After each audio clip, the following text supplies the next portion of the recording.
Psaume 48. Chant. Psaume des descendants de Corée. L'Éternel est grand. Il est l'objet de toutes les louanges dans la ville de notre Dieu, sur sa montagne sainte.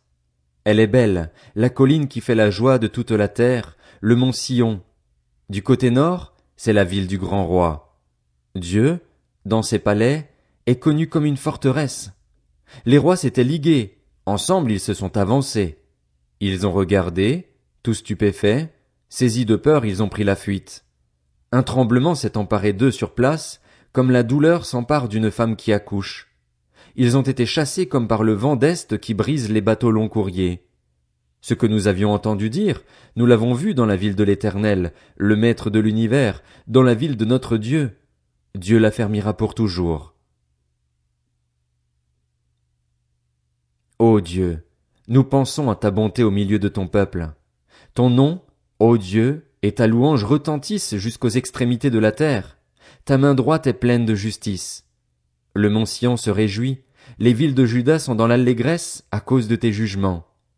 Parcourez Sion, parcourez son enceinte, comptez ses tours, observez son rempart, examinez ses palais, pour annoncer à la génération future: voilà le Dieu qui est notre Dieu pour toujours et à perpétuité.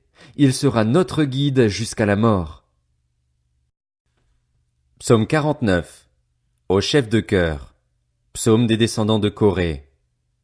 Écoutez ceci, vous, tous les peuples, prêtez l'oreille, vous, tous les habitants du monde, petits et grands, riches et pauvres. Ma bouche va faire entendre des paroles sages, et mon cœur a des pensées pleines de bon sens. J'écoute les proverbes, j'explique mon énigme au son de la harpe. Pourquoi aurais-je peur quand vient le malheur, lorsque je suis entouré par la méchanceté de mes adversaires? Ils ont confiance en leurs biens et se vantent de leur grande richesse, mais ils ne peuvent se racheter l'un l'autre ni donner à Dieu le prix de leur rançon. Le rachat de leur âme est cher et n'aura jamais lieu. Ils ne vivront pas toujours, ils n'éviteront pas la tombe, car ils le verront bien. Les sages meurent, l'homme stupide et l'idiot disparaissent aussi, et ils laissent leurs biens à d'autres. Ils s'imaginent que leurs maisons seront éternelles, que leurs résidences dureront toujours, eux qui avaient donné leur propre nom à leur terre. Mais l'homme qui est honoré ne dure pas. Il ressemble aux bêtes qu'on extermine. Telle est leur voix, telle est leur folie, et ceux qui les suivent se plaisent à leur discours. Comme un troupeau, ils sont poussés dans le séjour des morts. La mort est leur berger. Le matin, les hommes droits les foulent aux pieds. Leur beauté s'évanouit. Le séjour des morts est leur demeure. Mais Dieu rachètera mon âme du séjour des morts. Oui, il me prendra. Ne sois pas dans la crainte parce qu'un homme s'enrichit, parce que les trésors de sa maison augmentent, car il n'emporte rien en mourant. Ses trésors ne le suivront pas. Il aura beau s'estimer heureux pendant sa vie, on aura beau le louer pour le bonheur qu'il se donne, il rejoindra pourtant la génération de ses ancêtres qui ne reverront jamais la lumière.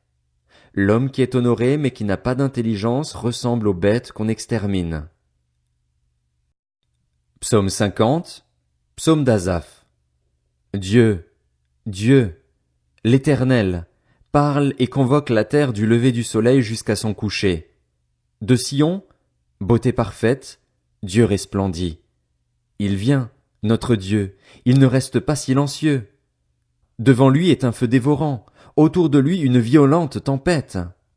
Il convoque le ciel en haut, il convoque aussi la terre, pour le jugement de son peuple. Rassemblez-moi mes fidèles, ceux qui ont fait alliance avec moi par un sacrifice. Le ciel proclamera sa justice, car c'est Dieu qui est juge. Écoute, mon peuple, et je parlerai, Israël, et je t'avertirai. Je suis Dieu, ton Dieu. Ce n'est pas pour tes sacrifices que je te fais des reproches. Tes holocaustes sont constamment devant moi. Je ne prendrai pas un taureau dans ta maison, ni des boucs dans tes bergeries, car tous les animaux des forêts sont à moi, toutes les bêtes des montagnes par milliers.